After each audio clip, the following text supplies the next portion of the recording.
Boa noite, então, meus irmãos. Graça e paz. Mais uma semana nós estamos juntos.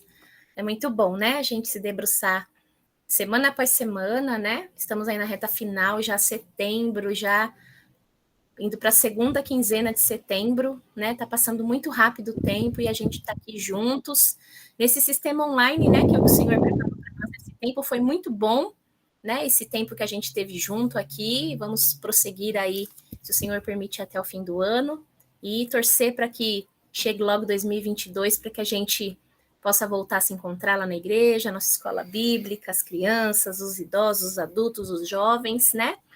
Mas os planos são bons para as quartas-feiras também a gente manter esse formato aqui de alguma forma com algum tipo aí de estudo bíblico. Vamos ver aí o que a gente vai pensar e o que o Senhor vai preparar para nós, tá? Então as nossas quartas continuarão provavelmente aqui nessa forma, mas num outro formato, né? Talvez não como escola bíblica, mas vem novidade boa aí para a gente, tá bom? Continuar crescendo no conhecimento de Deus para que a gente possa persistir aí na nossa caminhada, né, com o Senhor, buscando ser cada dia mais parecidos com Ele. E a gente consegue isso através do conhecimento de Deus, através da palavra de Deus. E é sempre muito bom, né? Quando a gente aprende um pouquinho. Eu gosto de falar que a gente fica um pouquinho mais sabido, né? Toda semana, quando a gente se junta, a gente vai aprendendo muito uns com os outros. É muito bom. Eu vou ler o texto de 1 Coríntios 4, fala sobre mordomia. E hoje o professor César, presbítero César, vai trazer para nós esse estudo. Ele está assim super confortável, né? Porque o Cezão é da área aí das finanças. Então é um assunto tão importante para nós, né, meus irmãos? Porque como bons mordomos do Senhor, né? A gente precisa administrar o dinheiro que não é nosso, é dele, né? Todas as boas dádivas é o Senhor que nos dá. O nosso tempo, o nosso trabalho, o nosso alimento, o nosso corpo, nosso dinheiro, né? Tudo é do Senhor. Ele é o dono de todas as coisas, ele é o criador de todas as coisas. Tudo pertence ao Senhor. Nós só somos mordomos, inclusive dos nossos filhos, né? Que não são nossos. Eles são do Senhor. Nós somos mordomos, né? Do Senhor na criação dos filhos que são deles, que são dele. E o dinheiro é isso, né? A gente precisa aprender a lidar melhor com este recurso que o Senhor nos dá. E hoje a gente vai ouvir falar um pouquinho sobre isso, né? Como disciplinar finanças e consumismo. Então, 1 Coríntios, capítulo 4, fala assim, versículo 1. Assim, pois, importa que todos nos considerem como ministros de Cristo e encarregados dos mistérios de Deus. Ora, além disso, o que se requer desses encarregados é que cada um deles seja encontrado fiel. Que nós sejamos, né, como dispenseiros, como mordomos do Senhor, encontrados fiéis, e a escola bíblica serve para isso, né, para a gente aprender, para a gente compartilhar e para a gente poder administrar melhor as coisas e os recursos que o Senhor tem nos dado, sejam eles quais forem, tá bom, meus irmãos? Eu vou pedir para o pastor Renato fazer essa oração pelo nosso professor César, abençoando, ele já se dedicou, ele já preparou, se dispôs a estar aqui como um servo fiel do Senhor, administrando aí os dons que o Senhor deu a ele e dando para a gente esse estudo hoje, tá bom? Amém. Vamos orar. Senhor Deus e Pai, nós te louvamos por mais um dia de vida, por esse tempo precioso que teremos a tua palavra sendo pregada e ensinada essa noite, que o Senhor possa usar o teu servo, termos os nossos corações abertos à direção do teu Espírito Santo, usa a vida dele, prepara os nossos corações, te pedimos em nome de Jesus. Amém, Senhor. Amém. Bom, posso assumir então aqui, né, Fê? Pode, Cezão. Tá bom. Quando eu recebi o tema para dar aula, né? Ele é um tema que nem a Fernanda falou, para mim é fácil, não é que é fácil, né? Eu trabalho com a área de contabilidade, então eu trabalho com essa parte de finanças, então a gente tem um pouco mais contato com números. Mas aqui não tem nada a ver com contabilidade, não tem nada a ver com finanças. Isso aqui tem que ver com propósito de vida, né? Então, dar uma aula dessa, falar sobre disciplina de finanças e consumismo, e normalmente a revista da editora, ela sempre traz, quando você pega uma revista de professor, ela traz alguma coisa assim com relação aos professores, né? As dicas que ela dá. ela fala assim, professor, como é que está você com relação ao tema que você vai dar, né? Então, quando eu estava preparando, que eu estava estudando as aulas, que estava estudando o tema, que eu estava procurando ver como aplicar a aula e tudo mais, eu ficava me perguntando, gente, como é que está a minha vida com relação a essa parte de finanças e consumismo? Eu sempre digo que perfeito eu não sou e não busco essa perfeição. Não existe, não vamos alcançar isso. Mas eu posso dizer para você que eu fiquei muito confortável ao preparar essa aula porque eu tenho seguido aquilo que eu vou falar para vocês, entendeu? Então, é mais fácil você transmitir um conhecimento de vivência do que você simplesmente estudar um tema e trazer o tema. Então, eu me sinto confortável em relação a isso, mais por isso, né? É viver essa vida, é estar andando conforme Deus quer com relação a esse ponto, né? E esse é um tema muito interessante, porque se nós olharmos aqui para o nosso grupo, com exceção de uma pessoa só, somos todas pessoas maduras aqui, já formadas, casadas, com família, entendeu? É diferente se tratar desse tema com esse grupo, como é, por exemplo, tratar com jovens, que eu vou dar essa aula, a mesma aula lá em novembro para eles, né? O enfoque é o mesmo, mas a tratativa é um pouco diferente. Nós, pessoas mais, não sei, né, mais velhas, mais maduras, mais vividas, temos teoricamente, nós temos um pouco mais de responsabilidade nessas horas. O jovem está começando agora, né? Um dos livros que eu usei para pegar um pouquinho um pouquinho mais de informações é um livro que eu usei, por exemplo, na época que nós tivemos um grupo pequeno chamado CQC. O que era esse grupo pequeno? É um grupo pequeno onde eram casados e quase casados, ou seja, recém-casados e um grupo muito grande de quase casados, né?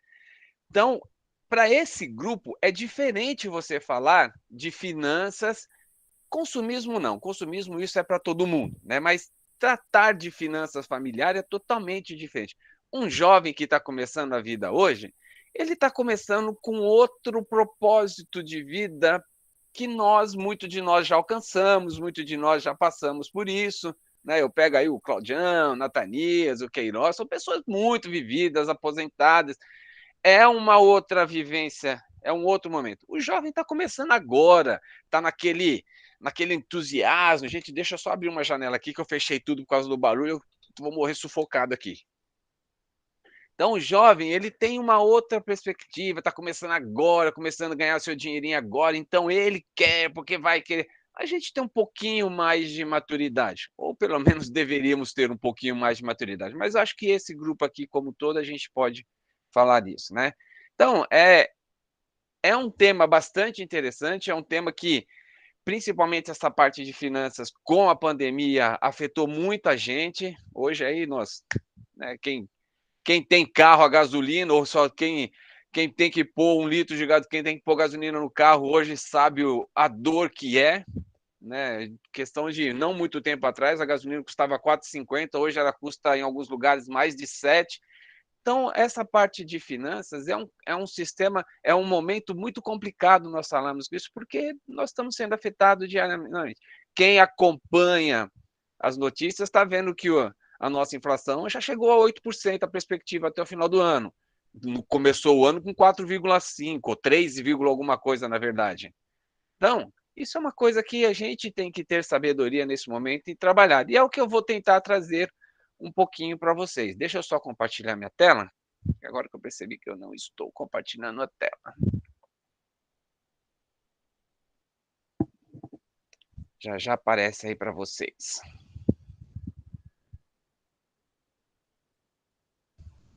Pronto. Pronto. Então, nós vamos fazer da seguinte forma, tá? Nós vamos falando e vocês têm toda a liberdade de me interromper, tá bom? Não precisa deixar lá para o final, não, tá bom? Eu acho que fica mais dinâmico se você quiser me interromper. Só abre o microfone Me chama, eu estou aqui ouvindo vocês. Eu ia tentar fazer sem o fone, mas com o fone para mim fica mais fácil para ouvir, o som fica melhor e até o som do microfone, do fone aqui é melhor do que se eu deixasse pelo computador. Então, tem alguma coisa? Me chama e a gente conversa, tá bom? Então, nós vamos falar sobre aquela revista que fala sobre conflitos da vida. Nós já vimos vários aqui, né? O tema de hoje é como disciplinar finanças e consumismo. Mas um pouquinho antes de a gente falar com isso, para a gente pensar na introdução, qual é o seu conceito de felicidade? Né? Pensa aí um pouquinho. Quando alguém fala para você assim, o que é felicidade? O que vem na sua cabeça? Né? Para algum, de repente, já a gente conversa um pouquinho, de repente para alguns pode ser assim, aquela casa ou aquele apartamento naquele condomínio com toda a infraestrutura dos sonhos. De repente, para você, felicidade é ter um carro 0 quilômetro. E, gente, aqui eu sou um cara que gosta muito de acompanhar os lançamentos de carro, tá? Tá cada vez mais aparecendo um carro mais legal que outro. Sou apaixonado por essas novas SUVs que estão lançando aí. Mas, então, tem alguns carros que você fala, olha que legal, mas carro que custa 150 mil, 200 mil reais, a hora que você viu o preço, eu falo, só é legal, acabou, perdeu a graça a partir desse momento. Mas, de repente, a felicidade para você é ter um carro 0 quilômetro? Ter o último modelo de telefone? Então aí, um iPhone, eu nem sei mais que número tá, mas o iPhone aí, se alguém puder me ajudar, ou um Samsung Galaxy, sei da conta, sei lá que número que é aí também. De repente, felicidade para você é isso?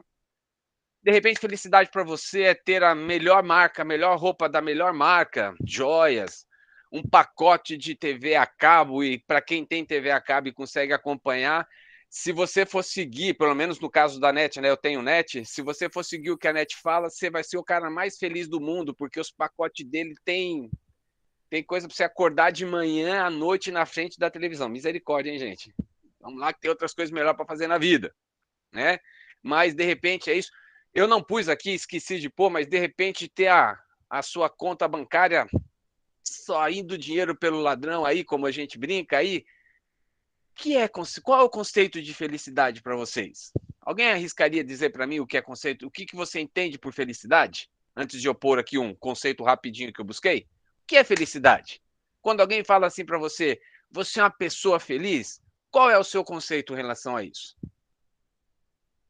10 segundinhos. Se ninguém falar, vou tocar a vida. Chegar no fim do mês com todas as contas pagas. Ótimo. Para mim, felicidade é estabilidade. Ô, Queiroz, não precisa levantar a mão não, Queiroz. Abre o microfone e fala. Tá, joia. Para mim é poder dormir tranquilamente e saber que o dever foi cumprido. Só isso. Eu fui buscar um conceito de felicidade, tá bom? Só para a gente ter uma ideia, tá? Conceito simples, né? Quando você fala... Esse, para mim, é um conceito simples, mas que eu achei muito interessante. Por isso que eu pus, tá?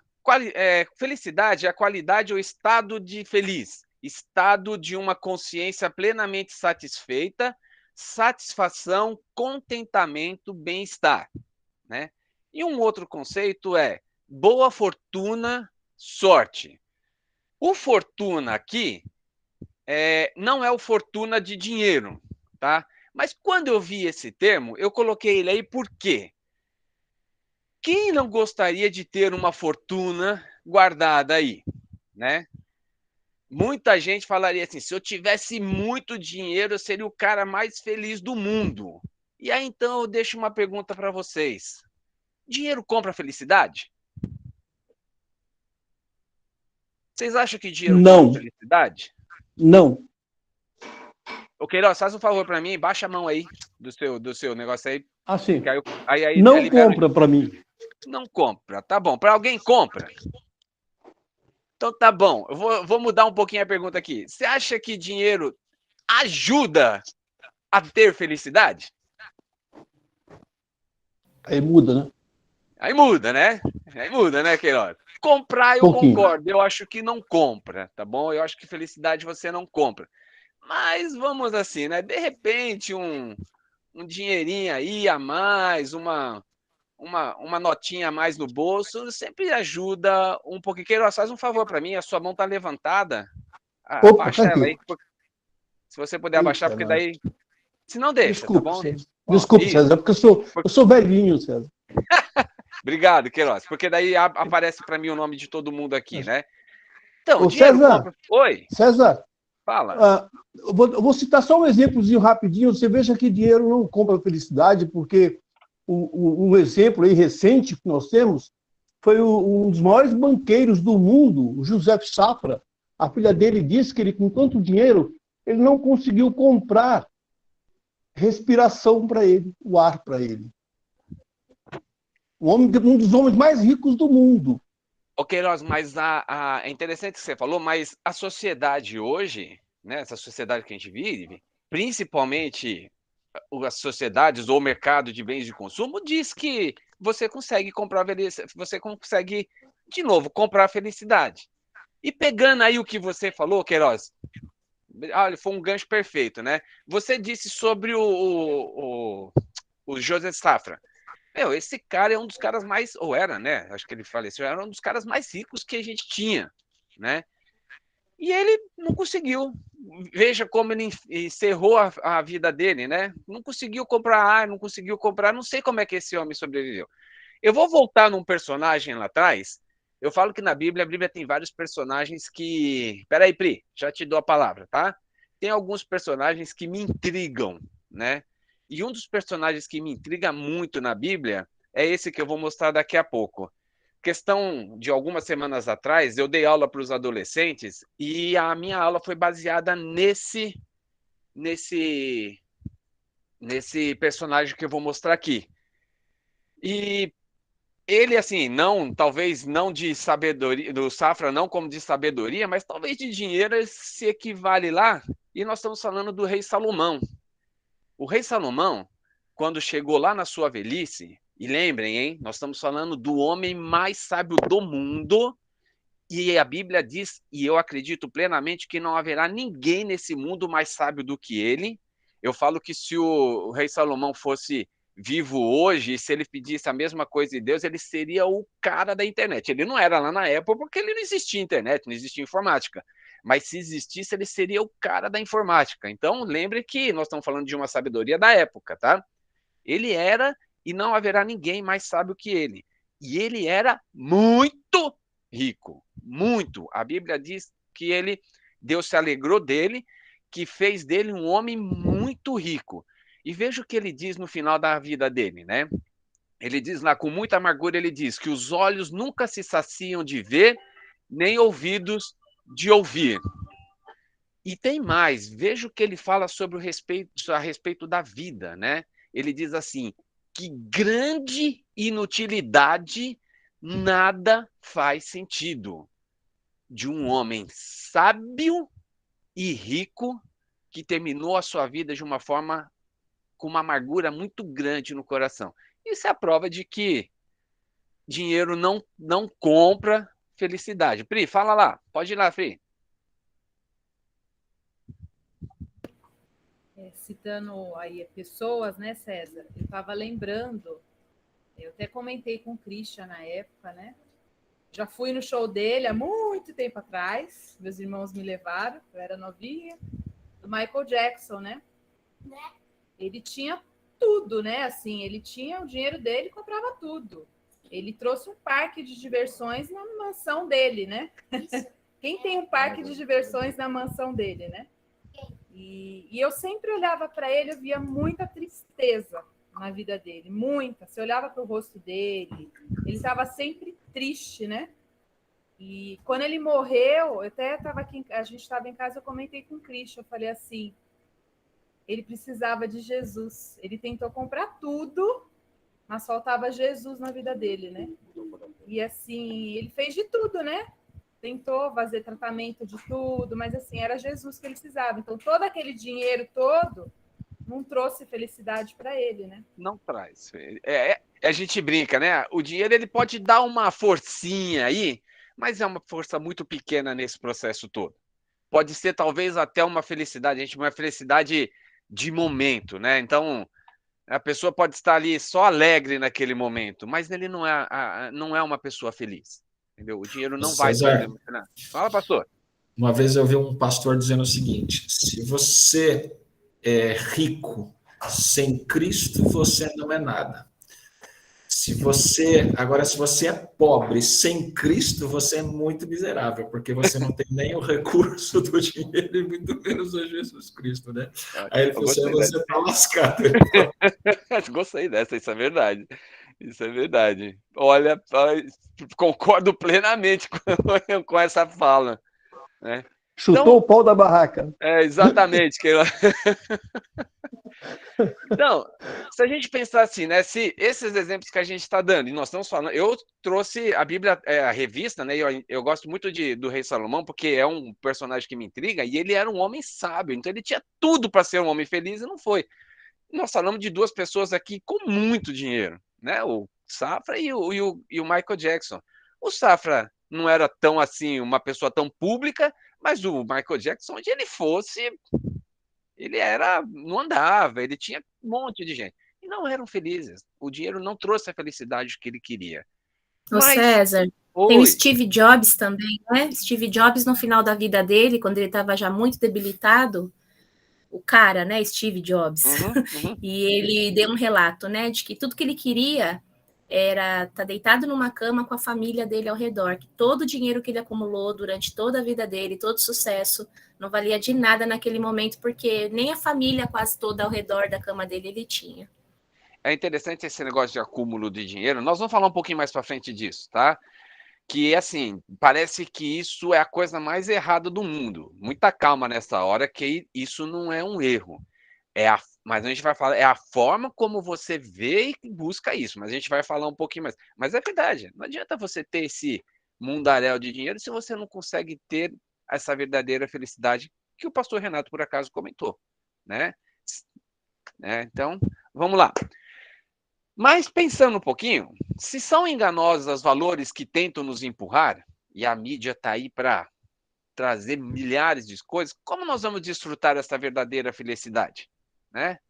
E aqui, gente, a gente vai focar um pouquinho, lembrando, tá? O nosso assunto é finanças e consumismo, tá? A verdadeira felicidade tem outras coisas, mas essa felicidade financeira, se é que a gente pode chamar assim, tá bom? Que faz parte da sua vida, tá?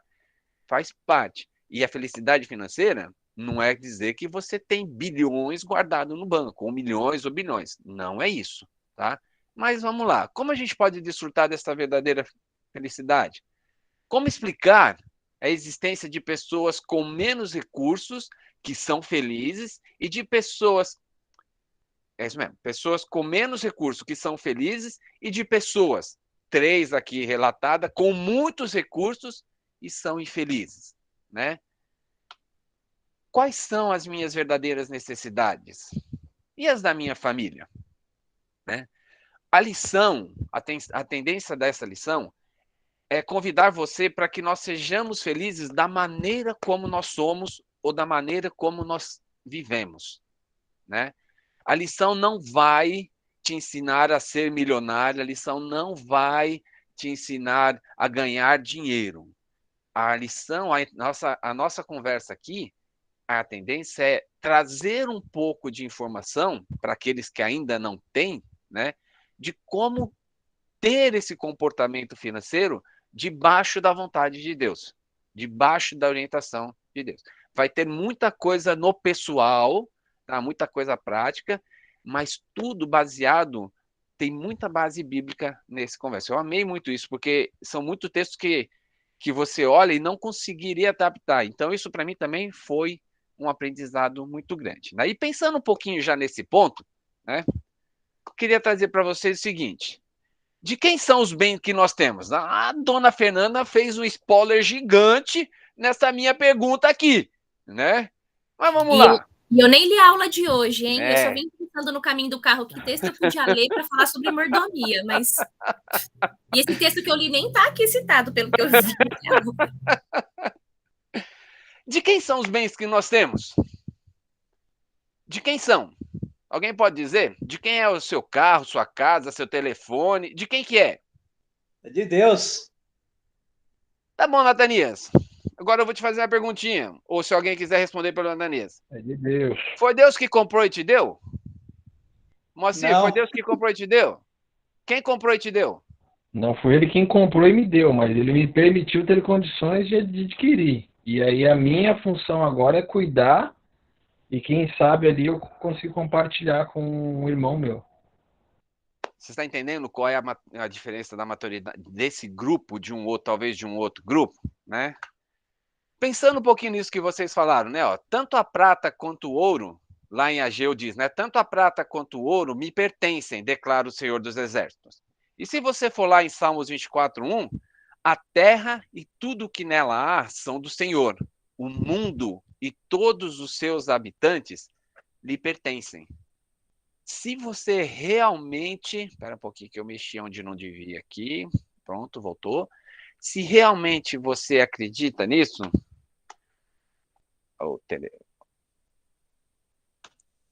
Se você realmente reconhece que tudo pertence a Deus, você deu um grande passo para que você seja um mordomo bem qualificado daquilo que Deus te deu, né? Esse é o primeiro passo nesse processo da mordomia daquilo que Deus te deu. Você, né, eu brinquei aqui falando assim, mas não foi Deus que comprou e te deu. Foi o seu trabalho que te deu isso, né? E aí a gente volta um pouquinho lá, um pouquinho não, né? Volta muitos anos, a milhares, milhões de anos atrás, sei lá eu quanto exatamente, quando Adão errou. Eu sempre brinco, né? Cada vez que eu falo com ele, quando eu chegar lá no céu, que eu encontrar Adão, eu vou ter uma conversa muito séria com ele, que ele tinha tudo, não precisava fazer nada, mas o filho da mãe foi lá e errou. E aí Deus virou para ele e falou assim, então com o seu trabalho, com o suor do seu rosto, você vai ganhar aquilo que você precisa. Então é por isso que nós trabalhamos, é por isso que nós ganhamos nosso dinheirinho, é por isso que Deus dá capacidade para nós, e se nós reconhecemos realmente que tudo foi Deus que deu, você já deu um grande passo para uma mordomia correta daquilo que Deus. Mordomia, meus amados, é a mordomia, é a administração, é o cuidado de tudo que Deus te deu, né? Isso refere-se à sua vida, isso refere-se ao seu trabalho, isso refere-se à sua casa, isso refere-se a qualquer outra coisa. Deus te deu para que você cuide e cuide muito bem daquilo que Ele te deu. Reconheça que tudo pertence a Deus. Mais um passo para que você possa ser um bom mordomo, né? Lá em Mateus 6, 19-21, diz assim, não ajuntem tesouros aqui na terra, onde as traças e a ferrugem os destrói, e onde ladrões arrombam casas e os furtam.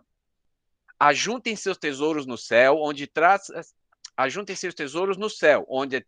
e ferrugem não destroem, e onde ladrões não roubam nem furtam. Onde o seu tesouro estiver, ali também está o seu coração. Ou seja, não juntem tesouros na terra. César, então quer dizer que eu não posso ter minha casa, quer dizer que eu não posso ter meu carro, quer dizer que...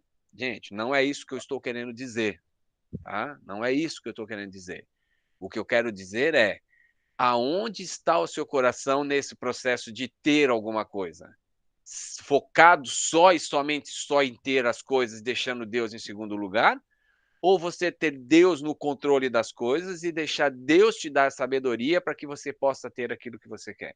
Se o seu coração estiver só e somente só em conseguir as coisas, você está dando um passo muito errado na sua vida e em relação ao que... Primeiro que você já foge do primeiro ponto. Você acha que tudo que tem na terra é seu e não de Deus. E segundo, você vai juntar dinheiro, esforços naquilo que não é da vontade de Deus. Porque se Deus não quiser, você vai gastar o tempo que for e você não vai conseguir. Ou seja, não juntem tesouros na terra. Não vejo necessidade também, tá?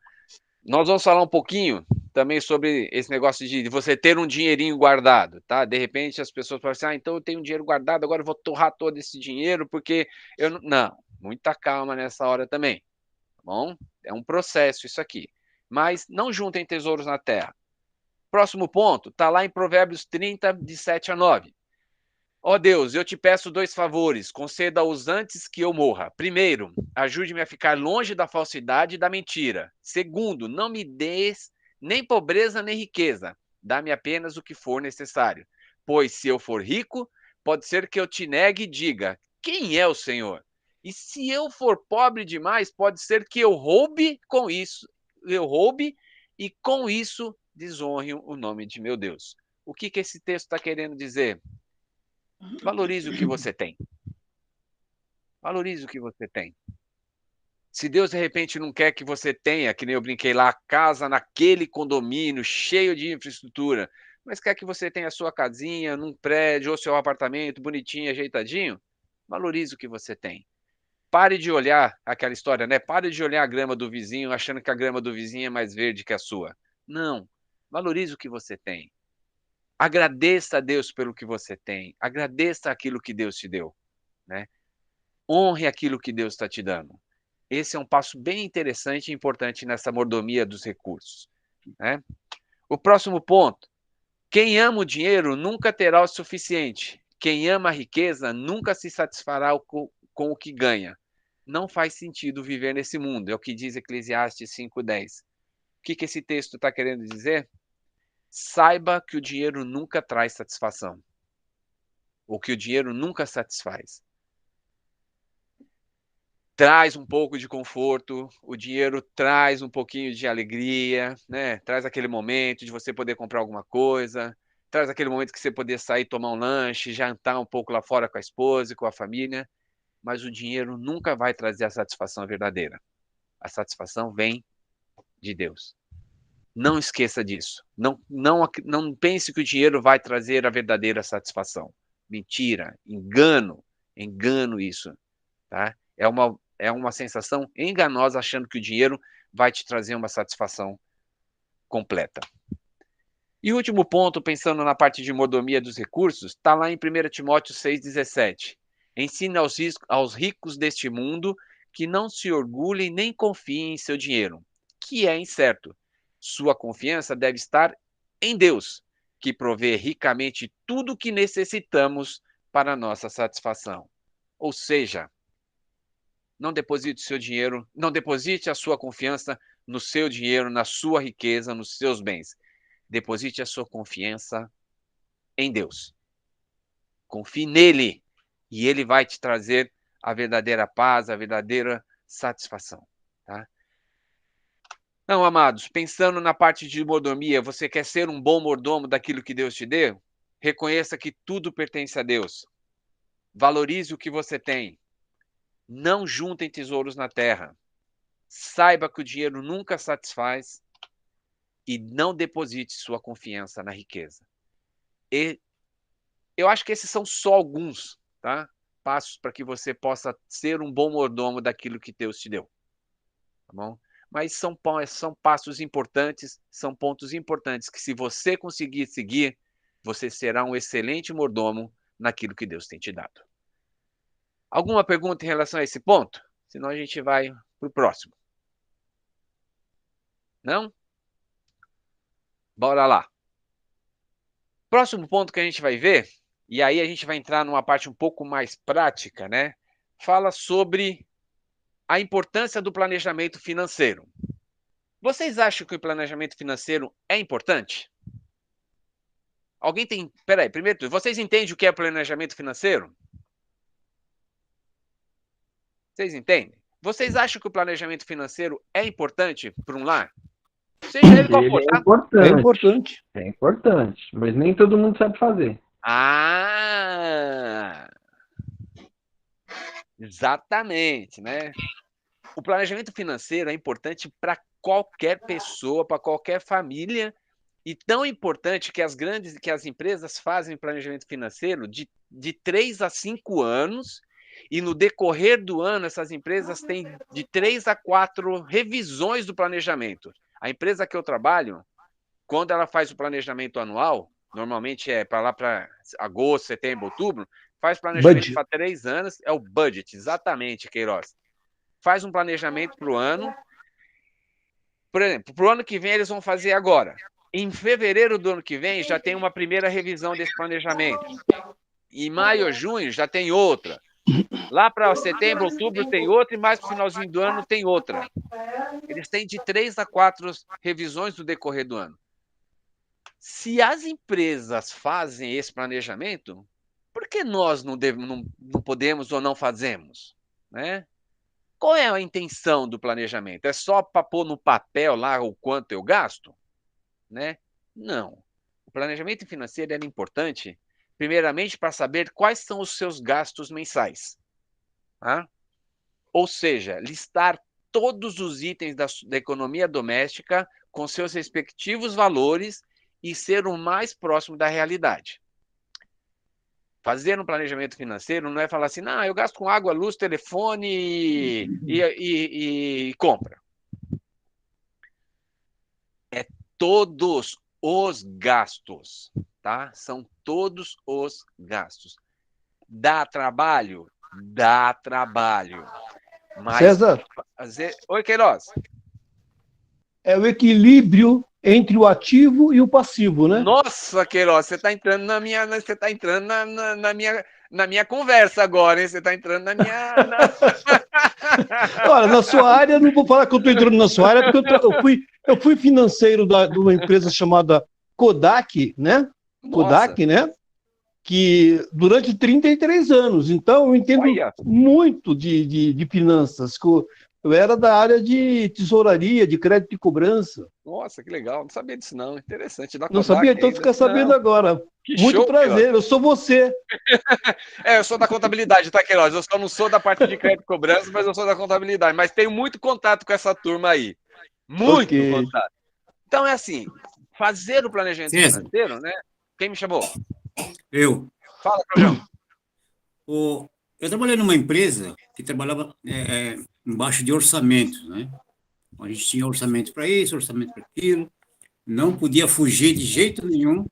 Você sabe como é que é multinacional, né? Opa. Você não pode fugir do orçamento, senão eles te cortam a sua orelha e capaz de até cortar você.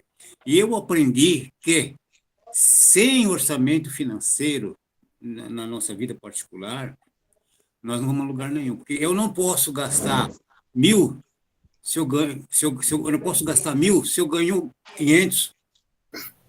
Então eu tenho essa, não digo mania, mas eu tenho esse ato de fazer todo mês eu faço a minha provisão de gasto, ou seja, mercado, água, luz, telefone, e mais algumas coisas, isso está tudo aqui no meu orçamento. Eu não posso fugir desse orçamento, porque se eu fugir desse orçamento, eu vou ter problema lá na frente. Então, é muito importante saber o que você ganha e gastar o que você eventualmente ganha, né? Não adianta você querer gastar mais do que você ganha, porque você vai ter problemas. Então, eu faço isso aqui, eu tenho feito aqui comigo já, todo mês de outubro, todas as minhas contas estão aqui catalogadas, esperando entrar o governo, o meu patrão me pagar, né? Fazer um pagamento para que eu possa cumprir com as minhas obrigações. Então, eu trabalho em cima de orçamento financeiro, sim. Claudião, se você me permite, eu só vou corrigir uma coisa que você disse aí, que você fala que sem orçamento a gente não vai para lugar nenhum. Vai sim, Claudião. Você vai para o fundo do poço. Entendeu? Você vai para um problema financeiro gigantesco se você não fizer isso. Tá? Então vamos lá. Alguém me chamou. É o Vinícius. Fala, Vini. Ô, César, eu acho que primeiro para começar o planejamento, né, financeiro, a gente tem que ter em mente que dentro do salário não existe salário meu nem salário seu, né? Nem conta minha, nem conta sua. A conta, os valores, né, são em prol da família, né? Para a administração e o gasto de todos. Porque às vezes eu vejo colegas meus assim comentarem: minha esposa ou eu tenho uma conta, ou eu tenho um gasto, ela gasta demais, eu não posso pagar a conta dela. Então já começa por aí, né? A importância do planejamento, né? Ô, Vini, isso que você falou, que é o segundo passo aqui, né? O segundo ponto que a gente fala sobre a importância, né, do planejamento financeiro. Primeiro é para saber tudo quanto você gasta. E, de novo, economia doméstica. E, de novo, e aqui diz assim, né? E fazer um comparativo, foi o que o Cláudio falou, foi o que o Queiroz falou, do rendimento da família. Claudião, põe no mudo aí, Claudião. Obrigado. Então, assim, é rendimento da família, tá? Eu entendo que, vou pegar seu exemplo, tá, Vini? Que acho que é o seu caso, tá? Mas você trabalha, então você tem sua conta. A Fernanda trabalha, ela tem sua conta. Mas para fazer esse orçamento, não é o Vinícius fazer o dele, não é a Fernanda fazer o dela, né? É o Vinícius e a Fernanda sentarem, verem o quanto eles ganham, qual é o gasto da família, e aí sim, olha, eu sei que nós ganhamos tanto, esses são os meus gastos, aí tudo bem. Ah, Fernanda, então você paga isso, eu pago isso. Por quê? Porque são as contas separadas, então você aí vai dividir para que haja uma harmonia também, né? Ou, de repente, o Vini paga tudo e a Fernanda, de repente, fica no extra, ou vice-versa. Isso não importa, gente, como isso vai ser tratado. O que importa é renda familiar, e nós vamos ver um pouquinho mais para frente isso, e gastos da família, da casa, né? Por exemplo, eu, pelo menos, é uma opinião minha, né? A gente não pode chamar a Maitê, por mais que ela já está um pouquinho maior, para fazer isso. Mas a Duda, por exemplo, já tem idade para entender isso. Não vai participar, de repente, na montagem, mas a Duda precisa ver isso, né? A Duda precisa falar, olha, filha, olha, estamos com essa, estamos bem, estamos com a situação, não estamos com essa... Porque ela está crescendo. Não é mais uma criança, pelo menos é uma opinião, e eu acho que amadurece e fortalece para ela desde de agora, de adolescente, está começando a criar está começando a se formar. Então, é interessante e é importante para que ela também possa participar. Eu tenho quando eu comecei a fazer isso, né, eu comecei muito rígido, depois de um momento eu comecei muito solto, então você leva um tempo para ir se alinhando nesse processo. Hoje o negócio funciona, só para vocês terem uma ideia, né? Aquilo que eu falei, eu vou falar da minha realidade. A Rose participa hoje das coisas? Depois de quase 30 anos de casado, não mais. Mas por quê? Ela virou para mim um dia e falou assim, não preciso tratar disso, não é uma coisa que eu gosto de tratar disso, e eu sei que você cuida bem disso. Mas eu tenho uma planilha Excel que eu venho do primeiro dia do mês ao último dia do mês anotando tudo. Isso se tornou algo tão real na minha vida que hoje eu tenho na cabeça tudo aquilo que vai acontecer no decorrer do mês. Então, eu continuo anotando, fazendo, vendo, porque isso depois me ajuda a saber onde eu estou gastando um pouco mais, que é a função do planejamento familiar, planejamento financeiro, saber onde você está gastando, né? A gente vai ver um pouquinho mais para frente. Mas é isso, é exatamente isso mesmo que o Vini falou. Não é meu Vini, não é meu Fernanda, é nosso em tudo. Pri, vamos lá. Oi, César, sou eu. Oi, aí você... É o seguinte, um tempo atrás, a gente estava aconselhando um casal e a questão estava pegando exatamente nisso que a gente está falando, né? Ele falava assim, a minha esposa está me devendo. Misericórdia. Estava gerando um problema tão sério no relacionamento deles que a impressão que dava é que quem devia para ele era um estranho, mas era a própria mulher. Então, a maneira como eles encaravam essa questão travou o relacionamento deles. Então, o que é meu, o que é seu. Então, logo, se eu te emprestei 100, você me deve 100. E toma cuidado para você não virar 150, 160. Né? Então, estava gerando um problema. A Pri já te pagou, Cris?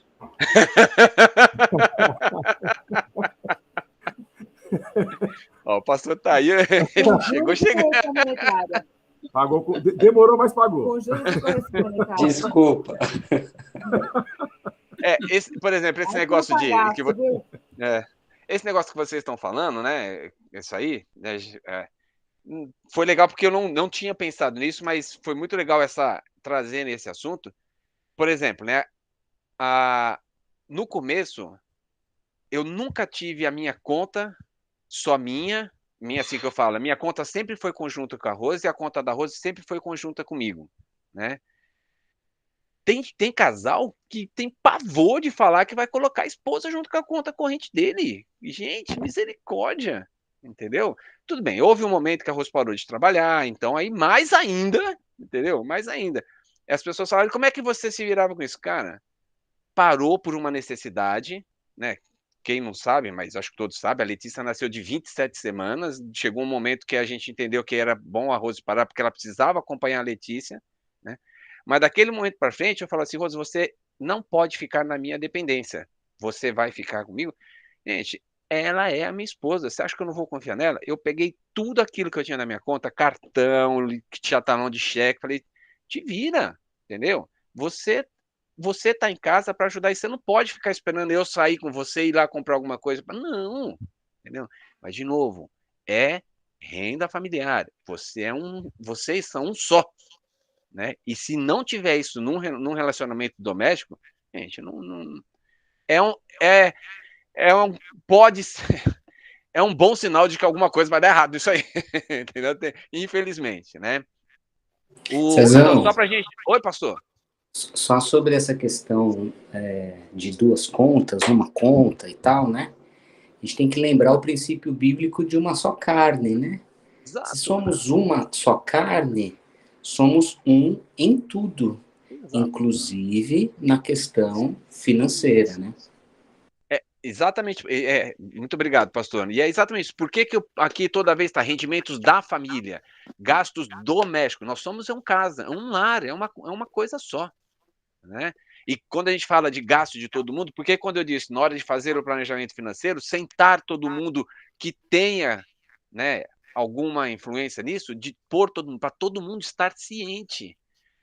Hoje você começa um relacionamento entre marido e mulher, daqui a pouco você tem filhos, os filhos vão crescendo, né? Vai mudando a estrutura da casa, vai mudando os gastos da casa, então seu filho tem que saber o que pode e o que não pode, né? Eu quero, já te dou a palavra, tá? Né? Então, dessa forma, pode se constatar, fazendo essa checagem de rendimentos da família e gastos mensais, que dessa forma pode se constatar a necessidade de tomar decisões e medidas importantes, e muitas vezes necessárias em relação ao gasto da família, né? Tem gente que tem problemas financeiros no lar porque ele não faz isso, ele acha, vai gastando, vai gastando, vai gastando, vai gastando, vai gastando, na hora que ele vai ver, aquilo que o Cláudio falou, tá gastando mais do que ganha. Então, é aquilo que ele falou de, não vai para lugar nenhum. Vai sim, vai entrar num buraco financeiro tão grande que depois, para sair, a coisa mais... Aí a repreensão, a forma para você sair desse momento fica pior ainda. Fala, Queiroz. É César, né? Isso. César, eu vou te confidenciar uma coisa, inclusive para o grupo aí, mas acontece que eu tenho pavor, eu trabalhei tanto tempo controlando as contas da Kodak, e era aquelas estimativas, aqueles objetivos que nós tínhamos, e para trazer tudo ali à risca, que quando eu saí da Kodak, quando me aposentei, eu tenho, assim, horror, assim, a ver saldo bancário meu, a controlar minha conta. Isso daí, rapaz, eu tenho conta conjunta com a minha esposa, mas eu sou um cara organizado, certo? Mas eu tenho medo de olhar, assim, diariamente meu saldo, para ver como é que tá as coisas. Já a Vera, a minha esposa, ela tem o controle, assim, de tudo, ela anota tudo, e é bacana, porque... depois eu falo para ela, assim, olha, ela que fala assim, eu quero ver quanto é que está o saldo, quero ver para ver como é que está as nossas contas, se está acontecendo tudo direitinho, né? Mas eu fico gelado, né? Porque eu não estou acompanhando, eu não gosto de acompanhar, né? Mas dá tudo certinho, porque eu realmente não sou um camarada assim, eu não gasto muito, eu gasto tudo dentro assim do que eu posso mesmo, né? E eu sou controlado, eu não faço nenhum excesso, né? Só às vezes. Queiroz, aí eu vou. Isso que você falou vai voltar naquilo que eu falei. Nós estamos falando de um grupo maduro, entendeu? Certo. Você, aqui, pelo jeito, aí o exemplo é o contrário do que é aqui em casa. A Rose não quer ver isso, entendeu? Ela não quer ver as coisas. Ela confia e fala assim: toca aí que eu confio em você. Eu já não quero mais isso, já me fiz tanto isso na vida que eu não quero fazer. Mas você tem a sua esposa que faz isso.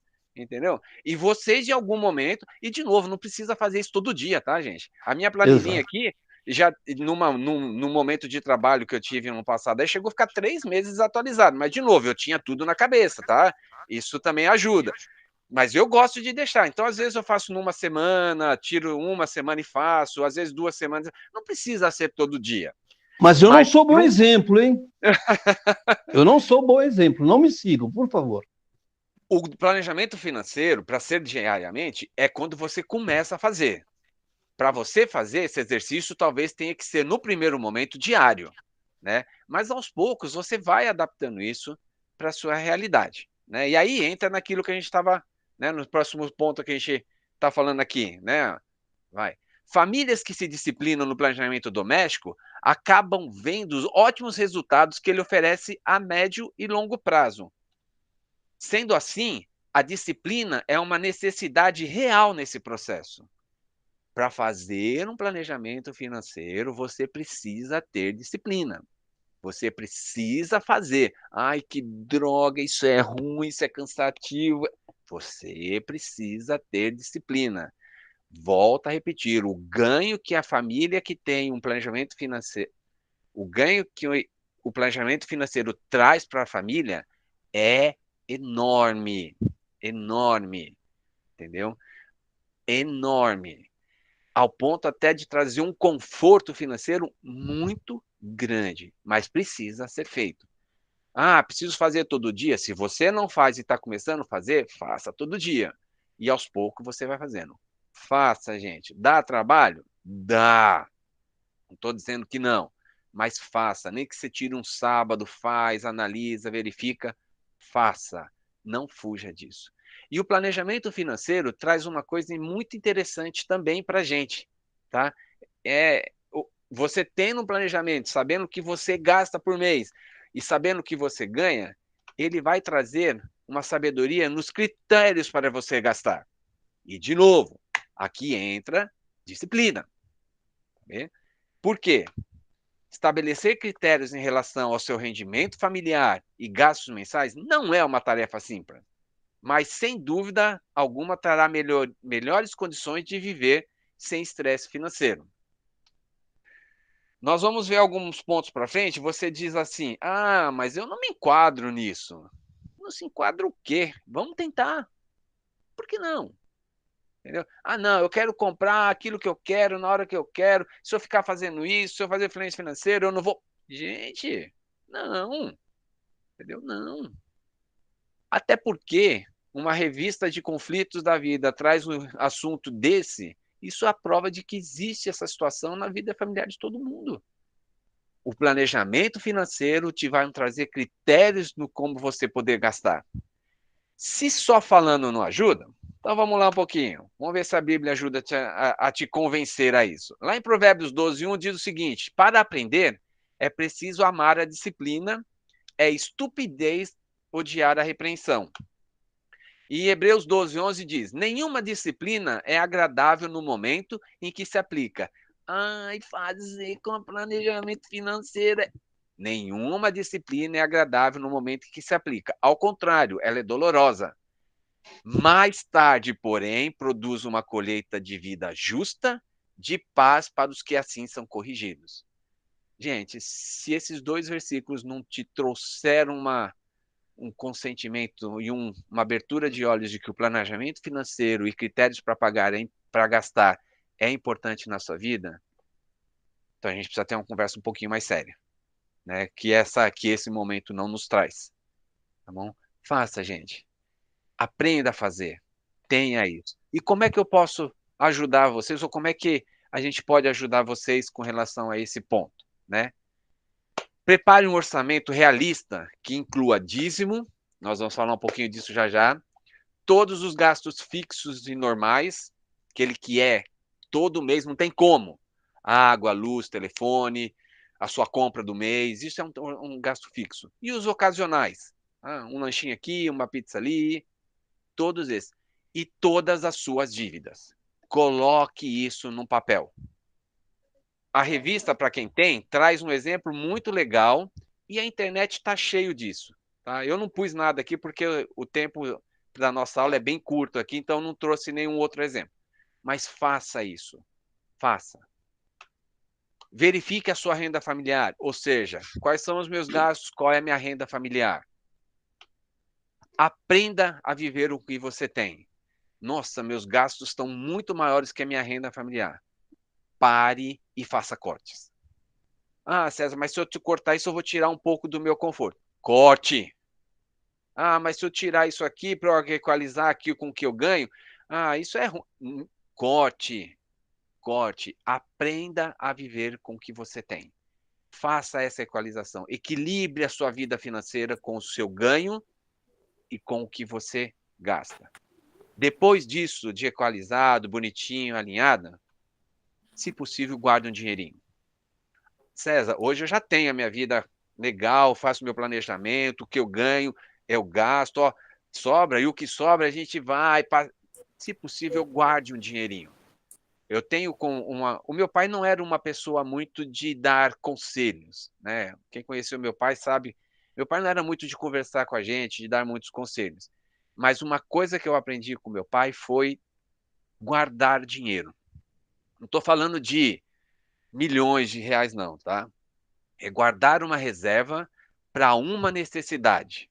Um carro que quebra, uma geladeira que estraga, uma máquina de lavar que quebra, uma doença na família, entendeu? É guardar para esse momento, né? Ou até, quem sabe, guardar para um momento de uma viagem. Se possível, guarde, poupe. Tá? O meu pai meu pai era muito extremo, né? Meu pai ele deixava de fazer o que ele gostava para guardar dinheiro, mas aí é uma outra questão. Um dia, se alguém quiser, eu converso sobre isso. Meu pai era muito extremo, mas eu aprendi com ele a sempre ter um dinheirinho. E desde quando eu casei, eu sempre fiz esforço de ter um dinheirinho guardado. Porque, de novo, carro que quebra, máquina de lavar que quebra, geladeira que quebra, e normalmente não dá para você tirar do seu orçamento. Mas se você tem aquele dinheirinho guardado, vai lá, resolve, pronto. Poupe. Se possível, poupe. Saiba dizer não ao consumismo. O livro que eu comentei com vocês, ele traz o termo da cobiça, né? A cobiça é muito... Cobiça e consumismo aqui andam junto. Você olha hoje nas televisões, tudo em 10 vezes, pagamento facilitado, você merece isso, você tem o direito de querer isso. Cuidado com isso, isso só vai atiçando a sua cobiça de querer aquilo lá. Cuidado, diga não ao consumismo, pense sobre isso. Defina o que é essencial e necessário. Na verdade, esse aqui devia ir um pouco mais para cima, tá? Esse tem antes mesmo até do poupe ali. Mas define o que é essencial e necessário. Se a sua renda familiar é mais... Se os seus gastos são maiores do que a sua renda familiar, defina o que é essencial e necessário. Corte o que é supérfluo. Corte aquilo que você não é necessário na sua vida. Defina isso para que você possa ter uma boa vida financeira. Sempre converse em família sobre as compras maiores. É aquilo que a gente estava falando agora há pouco. Ah, César, o que é compra maiores? Para uma família, uma compra de R$1.000 pode ser uma compra enorme, uma compra grande. Para outra família, não. Não importa. Sua família vai saber o que são compras maiores. E compras maiores, converse em família.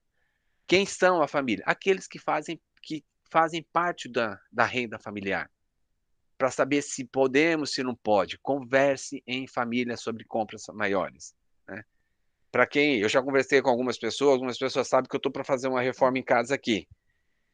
Eu, Lucas, Letícia e Rose já sentamos várias vezes para falar dessa reforma. Não é uma reforma pequena, é uma reforma grande. Eu nem sei se vai dar para fazer tudo que a gente quer, entendeu? Mas a gente já conversou sobre essa reforma várias vezes. Várias vezes. Porque vai afetar todo mundo. Temos que conversar. Todo mundo tem que estar ciente disso, né? Não compre de forma impulsiva. Mas, César, eu quero aquele negócio, eu posso, a minha renda familiar me diz que eu posso, eu quero. Você quer? Legal. Você pode? Legal. Faça 1, 2, 3 orçamento, veja 1, 2, 3 lugares. Não compre de forma impulsiva. Porque se você comprar de forma impulsiva, normalmente provavelmente você vai pagar o preço mais caro daquilo que você quer. Não compre de forma impulsiva. E por último, né? São só alguns, tá? Evite fazer dívidas.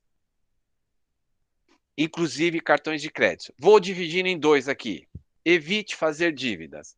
Ah, César, quer dizer que eu não posso comprar nada a prazo? Não disse isso. Se a sua renda familiar permite que você compre alguma coisa a prazo, está acordado em família, e isso não vai interferir no seu orçamento familiar, e eu entendo que isso não é dívida. Isso é parcelamento de alguma coisa que vocês podem comprar. Dívida é, não posso comprar aquilo, mas eu quero. Eu vou comprar a prazo, depois eu vejo o que eu faço. Isso é dívida. Ah, vou pegar emprestado para comprar aquilo. Gente, juros de empréstimo hoje é um horror.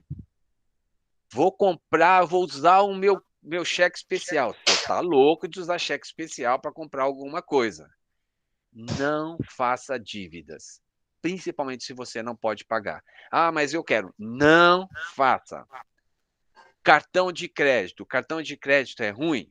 Gente, eu não posso falar que cartão de crédito é ruim. Por quê? Eu concentro todas as minhas despesas no meu cartão de crédito do meio do mês. Mas para mim é uma forma de eu controlar as minhas despesas. Eu sei que no meio do mês eu tenho o cartão de crédito para pagar e eu sei que é nesse meio do mês que vem talvez uma das minhas maiores dívidas ou pagamentos a ser feito. Mas o que eu falo, eu e minha família, né? Nós sabemos trabalhar com cartão de crédito. César, eu não sei trabalhar com cartão de... Porque cartão de crédito é assim, né? Ah, eu vou comprar e vou pagar daqui um mês. Só que esse um mês vai chegar. Então, você compra uma coisa agora, uma coisa amanhã, uma coisa amanhã. A hora que você vai ver, o seu cartão de crédito está desse tamanho. Se você não sabe trabalhar com cartão de crédito, não tenha. Destrua, corte, taca fogo, faz o que você quiser. Mas se você não sabe trabalhar com cartão de crédito, não trabalhe. César. Fala, Queiroz. Você sabe que eu tinha uma mania, quando eu cheguei aqui, eu cheguei do Rio aqui, é do Rio, né? Eu morava no Rio. Aqui em São Paulo, eu tinha no Rio não era assim, eu comprava tudo assim, normal, assim, com dinheiro, assim, à vista, né? Mas quando cheguei aqui em São Paulo é um lugar de autoconsumismo, como você falou. E ele impulsiona você a isso, né? Ele te motiva a isso. Aí eu comecei a fazer compras de supermercado, tudo, com cartão de crédito. E era a briga aqui em casa. Minha esposa falou assim, você não pode pagar só o mês que vem o que você vai comer hoje, entendeu? Aí eu comecei... Mas ela tinha razão, rapaz. Porque depois eu fui ver, o rombo era grande, era uma defasagem enorme. Quando você ia ver, você tinha que pagar aquilo depois, e aí depois aí vai aquele negócio que vai crescendo, aquela bola de neve, né? E eu deixei, ainda bem que eu comecei a fazer isso daí, eu segui o exemplo da minha esposa, e foi duro no começo, que eu tive que chegar e arrumar aquele dinheiro que estava ali faltando, né? Falei assim, não, tem que ser feito tudo mesmo à vista, né? E hoje eu já sou adepto disso, eu compro tudo à vista, e os meus cartões de crédito, eles ficaram bem esvaziados, só para coisas mais importantes, assim, que não é nem mais assim, nem compras nem nada assim, mas coisas assim maiores, que nem você falou, né? Mas eu deixei, foi um alívio, viu, gente? Se alguém tem essa prática de comprar crédito, se puder sair, vai saindo aos poucos, às vezes não dá para sair. Para mim foi difícil sair assim repentinamente. Eu tive que ir aos poucos, né? Entendeu? Mas eu consegui, graças a Deus, e hoje eu vivo feliz, sem aquelas, né? É isso aí. Queiroz, eu estou tentando achar aqui, eu vou ler aqui com relação à sua esposa, tá? Sim. Diz lá na Provérbios 31:10, diz assim, quem encontrará uma mulher virtuosa, ela é mais preciosa que o rubis. O marido tem plena confiança nela e ela lhe enriquecerá a vida grandemente. Ela lhe faz bem e não mal todos os dias da sua vida. Cara, você tem que ler isso para sua esposa direto, viu, Fião? É por isso que são 40 anos de plena felicidade. 40 anos de plena felicidade. Mas o que você fala do cartão de crédito, mas é mais ou menos isso que você falou, Queiroz. Porque o cartão de crédito, você compra, você não vê. Você não fica conferindo a fatura do cartão de crédito todo dia. Então você compra. Teoricamente, você só vai ver essa fatura quando ela chega.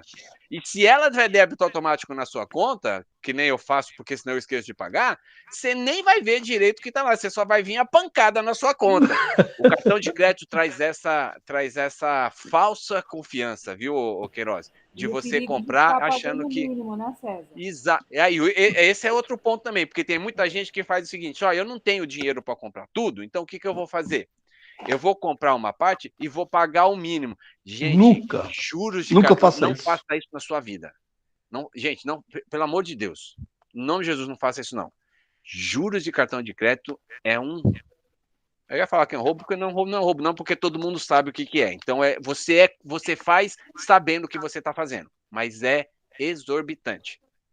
Tá? Gente, é isso que o planejamento financeiro faz. Se esses são alguns critérios para você poder saber gastar e para que você possa ter uma vida familiar, uma vida boa, uma boa vida confortável, né? Isso tudo até agora, nós estamos falando de uma parte mais prática para a vida do casal. Nós vamos entrar num ponto agora que é assim. De novo, estamos falando de pessoas maduras e até onde eu sei aqui, todas as pessoas cientes e têm a certeza da sua conversão, de que Deus é o nosso Criador, de que Jesus é o nosso Salvador e de que a Bíblia é a palavra de Deus. Esse assunto, assim, talvez, eu acho que não precisaria ser tão comentado, porque se nós temos essa certeza, não é um assunto que a gente precisaria ficar batendo nele. Mas, infelizmente, a gente precisa. E qual que é esse assunto? Não sei se vocês perceberam que na sequência eu mudei os números e deixei lá. Que é em relação aos dízimos e ofertas. Né? Se você tem certeza da sua salvação, se você confia de que Deus é o seu Criador, a gente nem precisaria, de repente, falar com isso. Mas, infelizmente, a gente precisa falar. A gente tem que falar. Né? Me dói, por exemplo, ver o Conselho de Administração ter que mandar mensagens para que... Gente, olha... A arrecadação não é 50%, estamos no final do mês, a arrecadação não é 50% do que deveria ser. Isso me dói, tá? Porque nós estamos falando de uma igreja que a maior parte das pessoas são salvas, são cristãs, mas a gente ainda precisa ter. E os dízimos não é nada muito complexo do que a Bíblia diz. Um versículo só, que é isso que eu vou mostrar para vocês, traz para a gente ensinamentos enormes. Em Malaquias 3,10 diz assim, trazei todos os dízimos à casa do tesouro, para que haja mantimento na minha casa, provai-me nisto, diz o Senhor dos Exércitos, se eu não vos abrir a janela do céu e não derramar sobre vós bênçãos sem medidas. Esse versículo traz 3 pontos importantes em relação ao dízimo.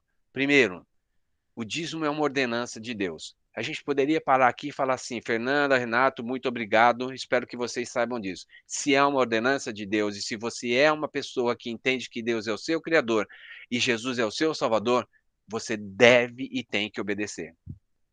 Isso é uma ordenança de Deus.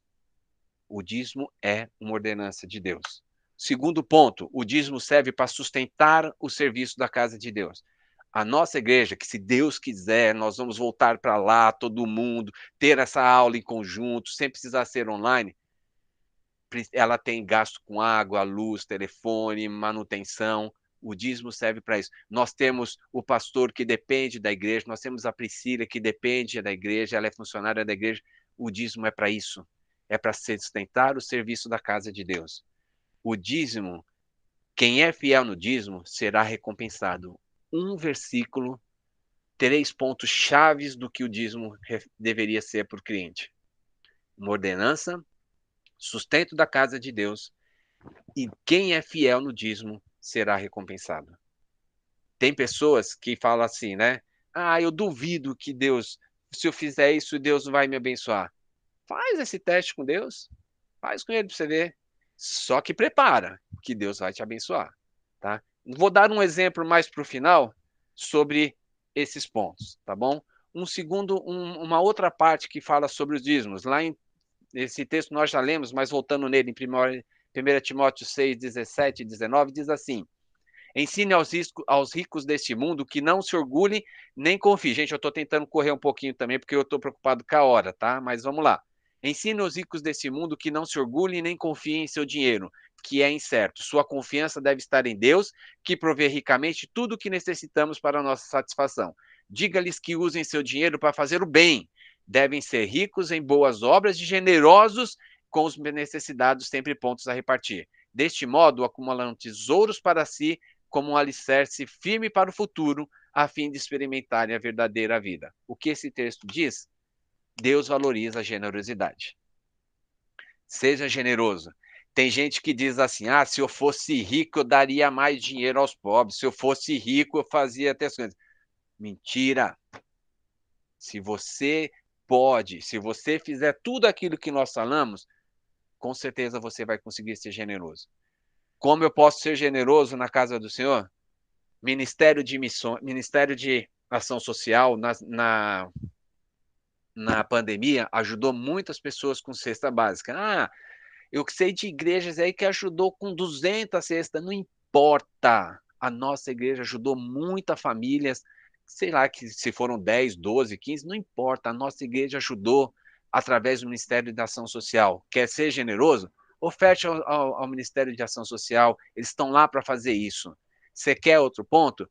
Oferte para o Ministério de Missões, o quanto eles apoiam, o quanto eles dão apoio aos nossos missionários. Quer ser generoso? Oferte. Siga o que Deus está falando para você. E o último ponto, cada um deve decidir em seu coração o quanto dar. Não contribua em relutância ou por obrigação. Misericórdia. Pois Deus ama quem dá com alegria. Ou seja, as suas ofertas devem ser oferecidas com alegria. Vou falar uma coisa aqui que é meu. Vou repetir, é meu. Se você estiver pondo a mão no seu bolso para dar uma oferta, ou dar o seu dízimo angustiado, que aquilo que você... Não faça, misericórdia. Eu não sei. Vai ser útil, tá? Mas você está pecando perante o que Deus está dizendo. A sua oferta tem que ser com alegria. E não com temor ou tremor de que se eu não fizer, Deus vai pesar a sua mão. A sua oferta e o seu dízimo tem que ser com alegria. Resumindo, quanto aos dízimos e ofertas, dar o dízimo é uma ordenança de Deus. O dízimo serve para sustentar o serviço da casa de Deus. Quem é fiel no dízimo será recompensado. Deus valoriza a generosidade e as ofertas devem ser oferecidas com alegria. Alguma pergunta em relação a isso? Em relação aos dízimos? Alguma colocação? Se você realmente entende que Deus é o seu Criador e que Jesus é o seu Salvador, isso tem que ser presente na sua vida. Isso é mandatório. Quando você for fazer o seu planejamento financeiro, o dízimo deve ser o primeiro ponto do seu planejamento financeiro. É a primeira coisa que você tem que pensar e tirar dele. Tá bom? Indo como se não tem... Oi. Você mostrou o seu DNA, César. Que você é da área financeira mesmo. Crédito? Você terminou com a cobrança. Não é bem cobrança. Não, mas tá certo. Nossa, muito bom esse tema aí, viu? Esse final aí. Vamos lá, indo para a nossa conclusão, né? O nosso comportamento financeiro é, de fato, uma expressão maior de quem nós somos por dentro. Mostra quanto estamos dispostos a aceitar a realidade e o quanto queremos ser o que não somos. O comportamento financeiro nunca é questão de dinheiro. O comportamento financeiro revela atitudes sobre o dinheiro e sobre nós mesmos. Não é só questão de dinheiro. É questão, primeiro, nós e o que nós pensamos em relação ao dinheiro. E finalizando, né? Algumas perguntinhas que a gente finalizar a nossa lição. Qual a influência do consumismo em sua vida? Só para você pensar. Bom, Queiroz disse aqui que São Paulo é uma cidade consumista. É, sim. Mas qual é a influência do consumismo em sua vida? Sou mordomo ou sou dono? Ou sou dono ou sou mordomo dos recursos de Deus? Quero estabelecer critérios de disciplina para a minha vida financeira? Se você não quer, meu querido, pega essa lição e joga fora. Tá? Tudo que eu falei aqui vai por água abaixo.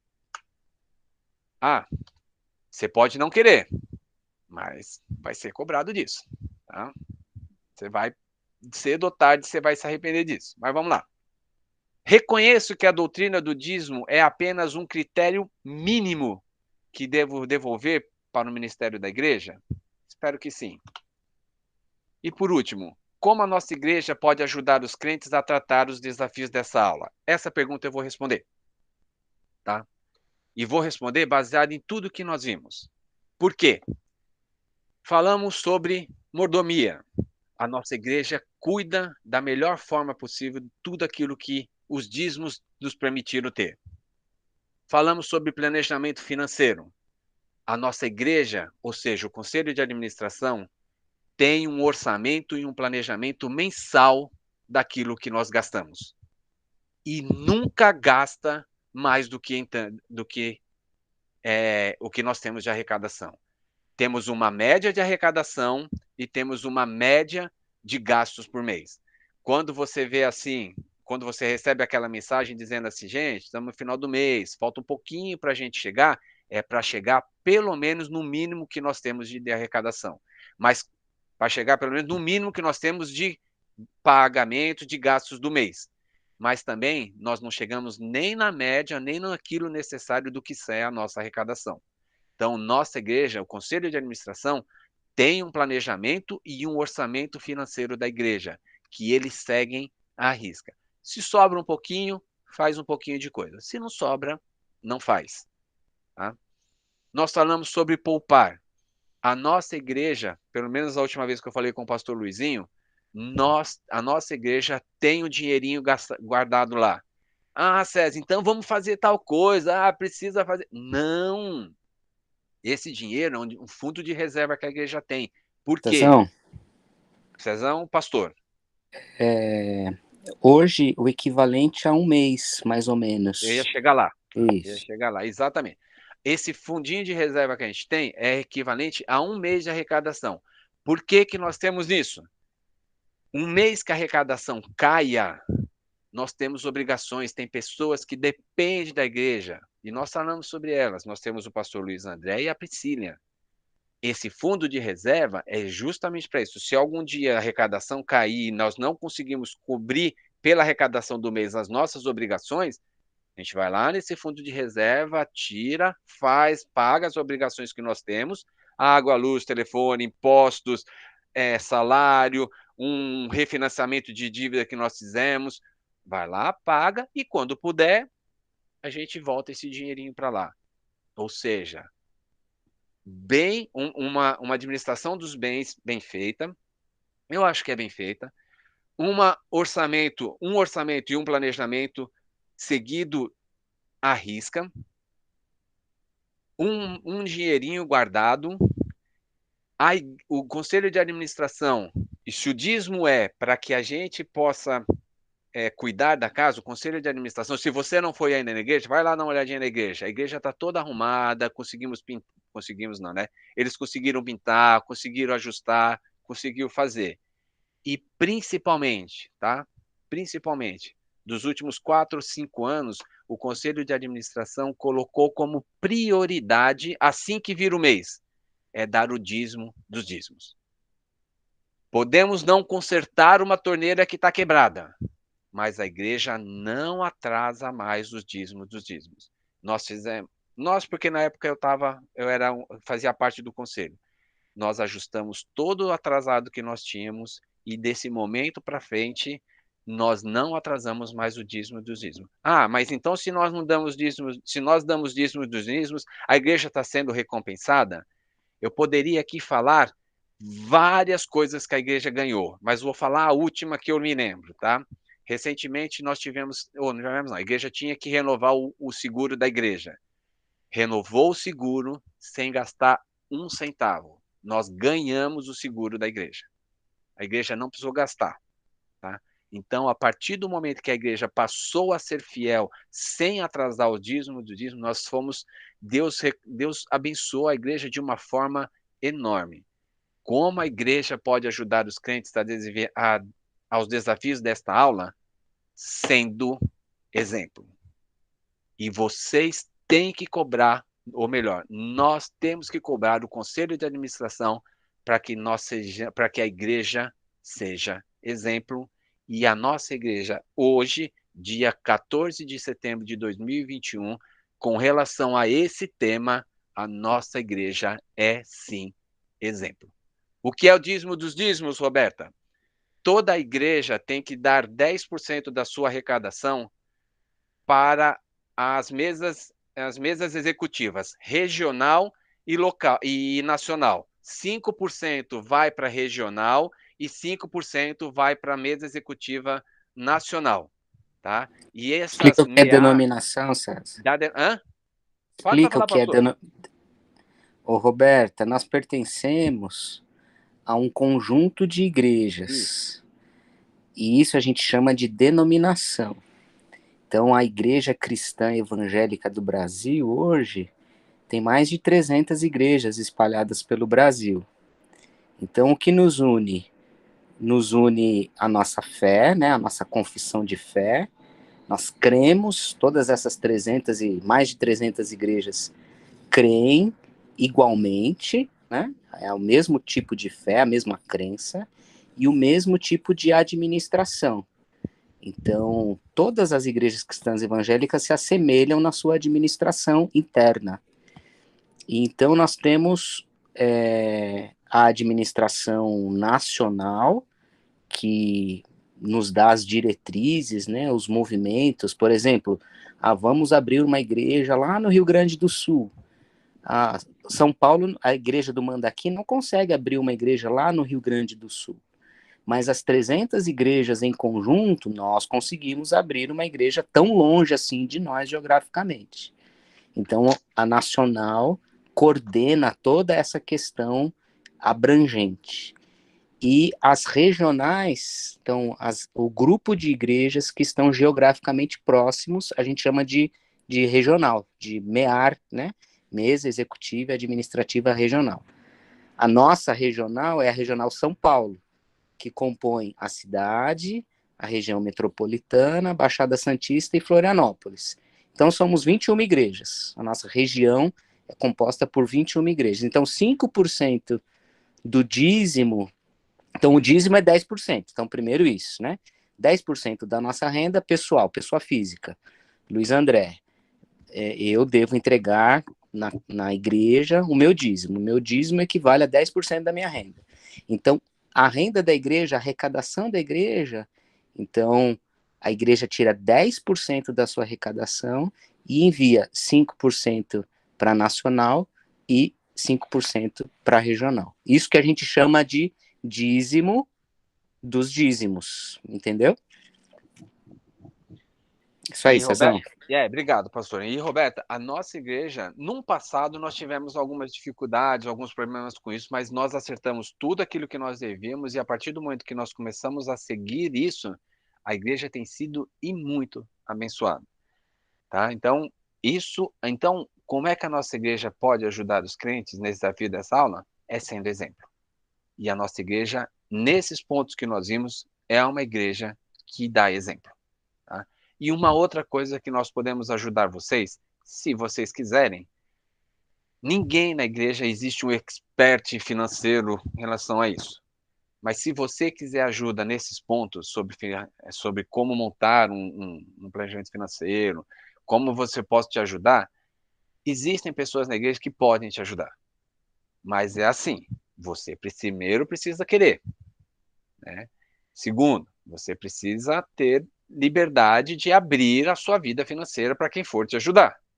Né? Se você quer essa ajuda, não precisa me procurar, pode procurar o pastor Luiz André, né, ou os pastores da igreja, conversem com um deles e falem, olha, preciso de ajuda. Eu entendi que eu preciso de uma ajuda em relação a isso. Com quem que eu posso falar? Procure o seu pastor, né? Procure os pastores da igreja para que você possa ter esse tipo de conversa e eles vão indicar alguém que possa te ajudar. De novo, ninguém na igreja é um expert financeiro. Eu sou da área, o Queiroz foi da área, mas a gente pode te ajudar. Volto a dizer, eu não tenho uma vida perfeita, mas dar uma aula dessa me traz uma satisfação porque eu vivo isso. Então, isso me traz esse conforto de dizer, eu vivo isso. Então, eu posso falar não com propriedade, mas eu posso falar com paz no coração sobre isso. Então, se você precisa de uma ajuda, a igreja também pode te ajudar com isso, tá bom? E finalizando, né? Só finalizando, porque já passamos bem da hora aqui. Vai, meu filho, funciona aí. O alvo da nossa lição era que o aluno seja capaz de saber que tudo que possui vem de Deus, sentir a necessidade de fazer mensalmente seu orçamento doméstico e administrar com prudência e sabedoria o seu dinheiro. Eu espero que você saia daqui com esse alvo atingido. E, de novo, se você precisa de alguma ajuda nessa área, procure a liderança da igreja e a gente pode te ajudar. Tá bom? Pastor Renato, Fernanda, muito obrigado. Nós corremos um pouquinho aí, porque deu um problema, um pouquinho de trabalho aí para a gente começar a aula, mas eu acho que nós conseguimos chegar lá. Se você quiser assistir essa aula de novo, lá em novembro eu vou dar aula para os adolescentes, para os jovens, presencial no domingo de manhã. Você está convidado, se você quiser estar lá também. Tá bom? Valeu, Fê. Valeu, pastor. Amanhã ou sexta está no YouTube também. Todas as nossas aulas estão lá. Tem essa também. É isso. Obrigada, viu, Cezão? Deus abençoe você aí pelo seu investimento no preparo da aula e nos abençoar tanto nessa noite, né? Uma aula dinâmica, uma aula com bastante participação, bem legal. A gente não sente tempo passar. Na verdade, tem sido assim nas nossas últimas aulas, né? A gente tem avançado no horário, mas o pessoal fica firme aqui, né? É tão gostoso isso, porque tá legal o assunto, o pessoal quer aprender, quer compartilhar. Muito bom isso. E a gente hoje teve o problema da chuva, né, César? Faltou luz lá no Cezão. Aí depois ele entrou, aí caiu de novo, aí precisou arrumar o computador, mas deu certo. A gente começou com uns 20 minutinhos aí de atraso, mas foi uma bênção. Acontece, né? A vida online, há quase 2 anos já nos mostrou isso, né? Esse imprevisto. A gente nem fica suado mais na mão, porque a gente acostumou que online é assim, todo mundo entende, né? Irmãos, a gente vai passar agora para o pastor Renato, um momento de oração, mas se alguém ainda quiser contribuir, falar alguma coisa, a gente tem aí uns 5 minutinhos que dá para a gente interagir um pouquinho, aí o pastor Renato já assume.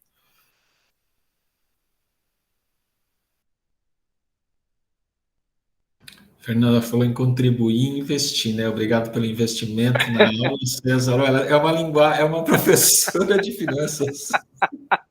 Vamos contribuir. Sempre detestei matemática, detesto números. Tá bom, obrigado. Só não vamos subtrair nada, né? Lembrando, assim, aproveitando a aula, que nós estamos no mês de missões, nós temos lá um cofrinho lá de missões, aquilo é simbólico, mas ele é uma referência realmente para isso, né? Eu compartilho com o César também essas questões assim de experiências práticas, de que nada, absolutamente nada nos faltou quando nós fomos fiéis ao Senhor em dízimos e ofertas. Desde que eu me converti, a primeira pergunta que eu fiz para o meu pastor é: como é que eu dou o dízimo para a igreja? E assim, não significa falta de dificuldades financeiras, não significa falta de situações ruins, que carros quebram e tantas outras coisas, não significa nada disso. Mas Deus sempre traz algum suporte para a gente, né? Então a felicidade não está no recurso que nós temos, como o César falou, mas está na segurança que o Senhor nos dá quando nós somos fiéis, né? Amém. Mas eu nunca esqueci, eu aprendi muito com isso, com Rick Warren. Ele diz o seguinte, que o dízimo e a oferta, na realidade, é um crescimento espiritual que você tem, porque é uma relação de confiança em Deus. Deus não precisa do seu dinheiro, Deus tem é dono de toda a prata e de todo o ouro. Na verdade, o dízimo é um ensino, um tratamento de confiança numa área tão delicada que nós temos.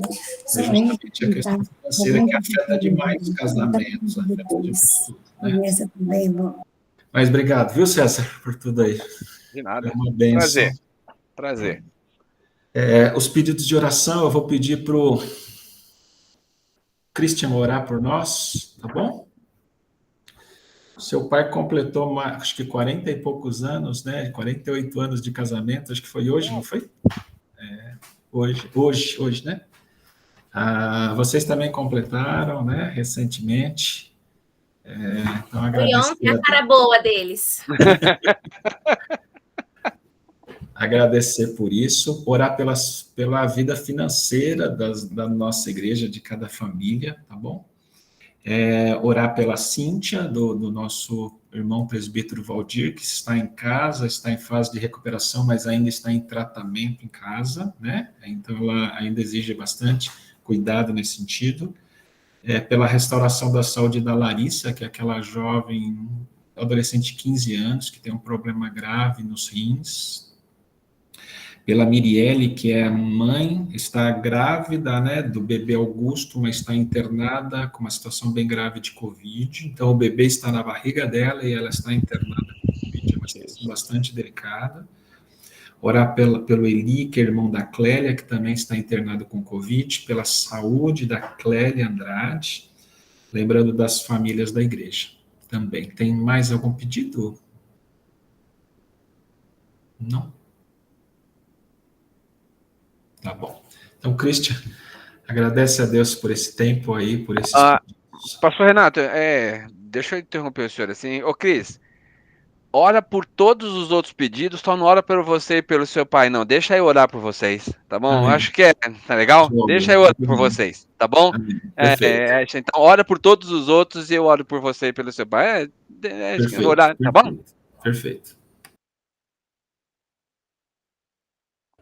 Vamos orar então, meus irmãos. Senhor, nós queremos colocar nas tuas mãos as pessoas que foram citadas aqui pelo pastor Renato, ó Deus, tantos nomes que precisam do teu cuidado, da tua direção, precisam, ó Pai, de respostas para os seus problemas.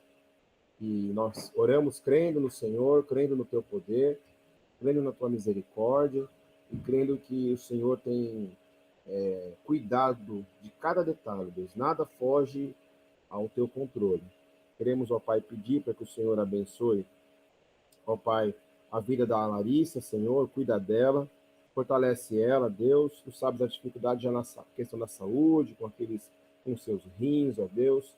Supre sua necessidade, Deus. Tanto tempo que ela já tem padecido com essa questão. Pedimos, ó Pai, para que o Senhor tenha misericórdia dela e venha, ó Deus, entrar com cura, Pai. Também queremos pedir, ó Deus, pelo Eli. Ó Pai, tenha misericórdia dele, Senhor. Sustenta ele, ó Deus. Levanta ele daquele leito, ó Deus. Sustenta, ó Pai, curando o teu filho, ó Pai. Abençoa também a Clélia, dando a ela força, dando a ela tranquilidade, ó Deus. Um momento tão difícil. Abençoa no nome de Jesus, Senhor. Queremos também, ó Deus, pedir pela Mirelle, ó Deus, seu bebê, questão do Covid, ó Deus. Tenha misericórdia, ó Pai. Abençoa, Senhor. Que, ó Pai, ela tenha vitória, tenha bom êxito, ó Deus, que essa criança possa vir com tranquilidade, com saúde, cura ela do Covid, ó Pai, que não haja nenhum tipo de sequela, nem com ela, nem com a criança, ó Deus, tenha misericórdia, só o Senhor pode operar de maneira milagrosa, Pai, a medicina é limitada, Deus, os médicos são esforçados, muitos deles são especialistas, mas são limitados, o Senhor é perfeito, tem poder, ó Deus, pedimos com confiança no Senhor, ó Deus. Ó Pai, abençoa os demais nomes que foram citados, ó Deus. Tenha misericórdia de cada um deles. Obrigado pela aula que tivemos, ó Pai. Tu sabes as questões que as famílias têm passado financeiramente, muitas delas com prejuízo por causa da pandemia, muitas outras delas por prejuízo por falta de sabedoria na administração dos recursos. Pedimos que o Senhor tenha, ó Deus, misericórdia, dê sabedoria a cada um de nós, como família, para que a gente administre o nosso dinheiro, ó Deus, de maneira sábia.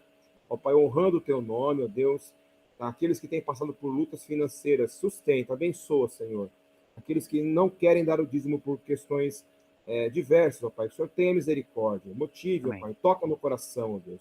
Aqueles que têm dizimado, ó Pai, que a cada dia mais tenham plena certeza de que têm feito a coisa certa, no nome de Jesus, ó Pai. Queremos pedir, ó Deus, em especial por algumas famílias que têm passado por lutas em outras áreas, ó Deus, no nome de Jesus, supre cada necessidade, abençoando, fortalecendo, a Deus. Muito obrigado mais uma vez por essa aula. Pai. Louvamos ao Senhor pela vida do César, Pai. Em nome de Jesus. Amém. Amém. Cris, quantos anos de casado vocês fizeram? A gente fez ontem 19 anos de casado e meu pai fez hoje 48. 19 e 48. Tá bom. Só para saber. Vamos orar então, amados? Vamos lá?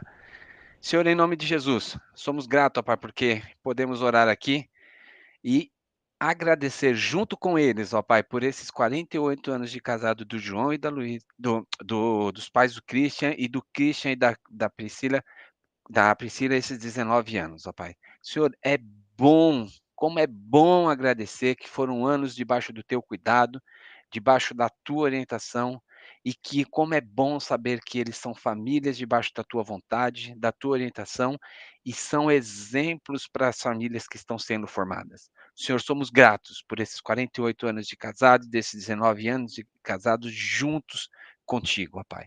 Que o Senhor continue abençoando a eles, que o Senhor continue abençoando a eles em todos os seus desejos. O Senhor sabe a vontade no coração deles, o Senhor sabe o desejo no coração deles, o Senhor sabe muitas vezes até a ansiedade no coração deles, mas o Senhor é um Deus que conhece a nós e o Senhor pode fazer infinitamente mais do que pedimos e agradecemos. E por isso, ó Pai, eu coloco a vida deles, agradeço em nome de Jesus por eles, agradeço pelo Christian, pela Priscila, pela amizade que nós temos, o casal de amigos que eles são, que o Senhor, ó Pai, realmente fortaleça essa amizade entre nós, fortaleça essa parceria que ele tem conosco, ó Pai, com a tua igreja. Senhor, muito obrigado, abençoe a Giovana, abençoe o Gustavo, abençoe eles, ó Pai, nessa educação, na direção dos seus filhos, que eles realmente continuem tendo sabedoria para educar seus filhos nos seus caminhos. Obrigado, ó Pai, em nome de Jesus. Amém, ó Pai. Obrigado, Cezão. Amém. Obrigado, irmãos. Gente, bom descanso. Beijo, bom restinho de semana para vocês. Tchau, obrigado. Tchau. Perdi minha novela hoje. Ô, coitado. Graças a Deus você perdeu sua novela, viu, Queiroz? Ô, Queiroz, vai fazer coisa melhor, Queiroz. Não esquece de parar a gravação, Fê. Ah, tá bom. Olha, misericórdia, meu. Nada. Ah, meu Deus do céu. Tchau, Um abraço. Boa noite. Tchau. Hoje a aula foi fantástica, viu?